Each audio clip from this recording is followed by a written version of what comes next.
گناہوں پر نادم ہونا اس کو مٹا دیتا ہے اور نیکیوں پر مغرور ہونا ان کو برباد کر دیتا ہے۔ عقل مند ہمیشہ غم و فکر میں مبتلا رہتا ہے۔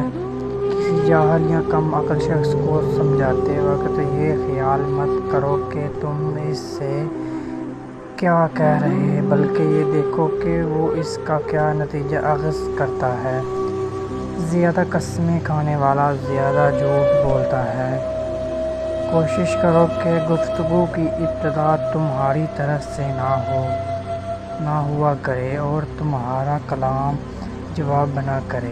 اپنی زبان کی حفاظت اس طرح کرو جس طرح اپنے ایمان کی حفاظت کی جاتی ہے۔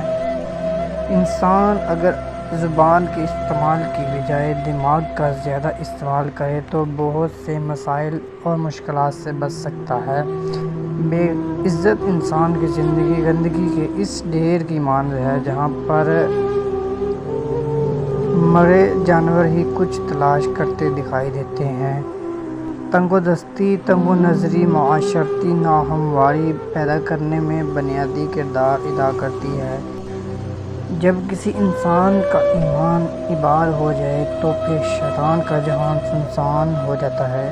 حق تلفی اور ناانصافی ایسے ہی قابل نفرت عوامل ہیں جیسے کسی مسلمان کے نزدیک حرام گوشت کا لقمہ۔ جہالت اور افلاس ترازو کے دو ایسے پلڑے ہیں جو اگر متوازی ہو جائیں تو کفر کے نزدیک لے جا سکتے ہیں۔ متکبر انسان سور کی اکڑی ہوئی اس گردن کی مانند ہے جو اپنی خال کی سختی کے باعث مڑ نہیں سکتی۔ زیادہ عقل مند بننے سے عقل زائل ہو جاتی ہے۔